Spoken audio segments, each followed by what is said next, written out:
આજે પૌવા બટાટા બનાવવા છે ઉદયભાઈ માટે, એટલે બટેટા, પૌવા, ટમેટું ધોયેલું છે. એ ટમેટું વાળું ઓછું ખાય ઉદયભાઈ, એટલે ટમેટું ઓછું નાખવું છે. તેલમાં જીરું નાખી દીધું છે.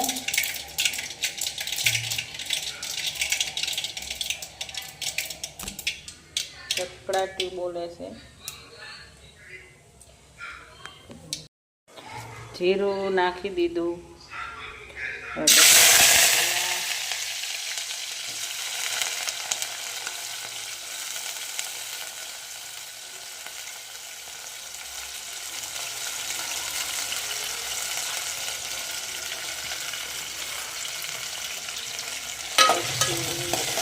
થોડા મિક્સ કરી લઈશ અને એને આમાં જ તળવા દેવાના થોડા. હું તો આવી રીતે બનાવું છું, બધાની સ્ટાઇલ અલગ અલગ હોય બનાવવાની.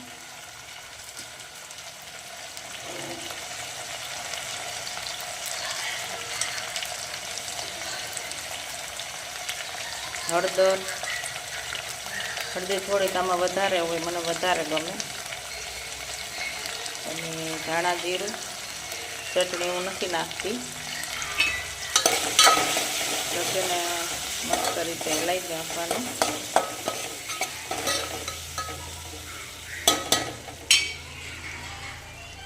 પછી થોડોક એમાં મીઠું નાખી દીધું, એટલે હવે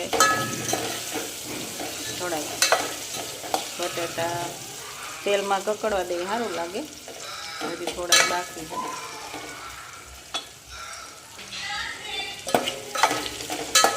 આપણે એમ જ બનાવવાનું, ભલે બને ત્યાં હું તેને ઢાંકી દઈ અને ગેસ એકદમ ધીમો કરી દીધો છે મેં. ધીમા તાપે જ હું હંમેશા પૌવા બટેટાને કરું, ભલે ધીમે ધીમે તાપે બને. હવે મસ્ત મજાના બટેટા જો ચડી ગયા છે. એટલે હવે આપણે ટમેટા નાખી દેવું.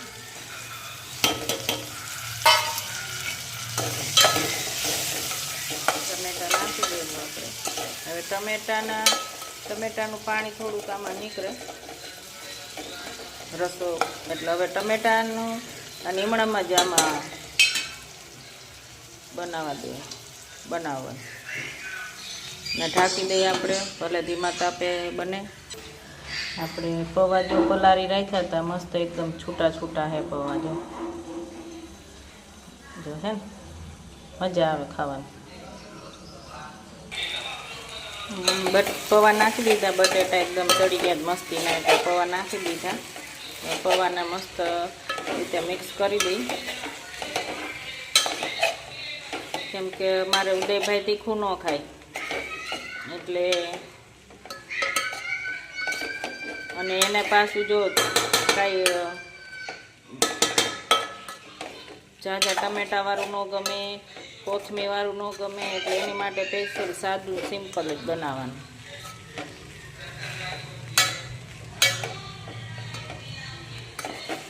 અને ઉદય માટે પૌવા બટેટા બનાવ્યા, આવે એના પપ્પા માટે કંઈક બીજું બનાવવું જોઈએ.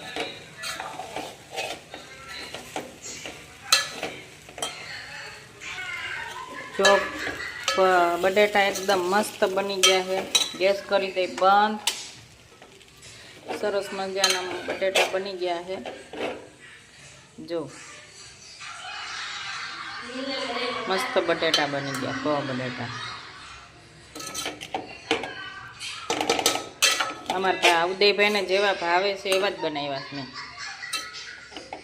જો હવે આપણે મંદિરમાં ધરી દઈએ આપણે. પછી આપણે ઉદયભાઈને આપશું અને ઉપર ઉદયભાઈ પછી જમી લઈ. આ મંદિર છે, આપણે એમાં મૂકી દઈએ.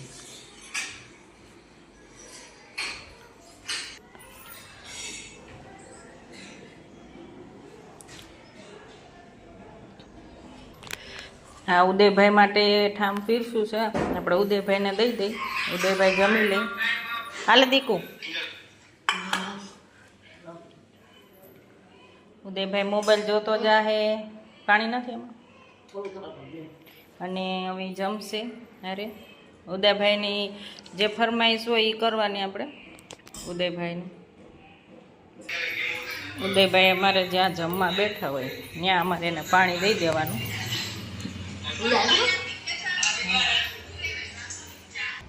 જો આપણા ઉદયભાઈ જમતા જાય છે, મોબાઈલ જોતા જાય છે. શું કહેવાનું ઉદયભાઈને? ઉદયભાઈ માટે પૌવા બટાટા બનાવ્યા એટલે હવે આપણે સેવનું શાક બનાવી નાખશું. સેવ ટમેટા. તો આપણે 1.5 પાવરા જેવું તેલ નાખી, જાજુ નહીં, કેમ કે એમના જાજુ તેલવાળું નથી ગમતું. પૌવા બટાટા બનાવ્યા. જો એમાં રાઈ નાખશું. તેલ આવી જાય એટલે થોડા ઘણી, બહુ નહીં.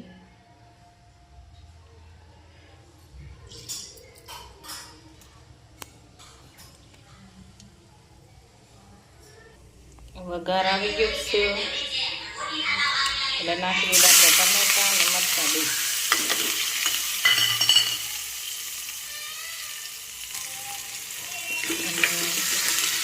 એના પપ્પા પૂરતું છે શાક, એટલે કંઈ જાજુ નથી.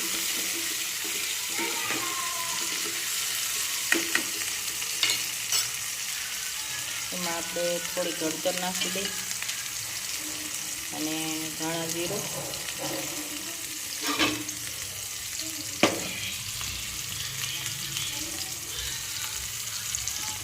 મીઠું,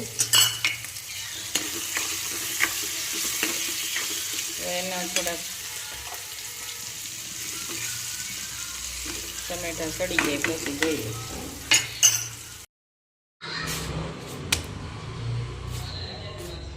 ઘઉંની રોટલી બનાવું છું, બની ગઈ છે.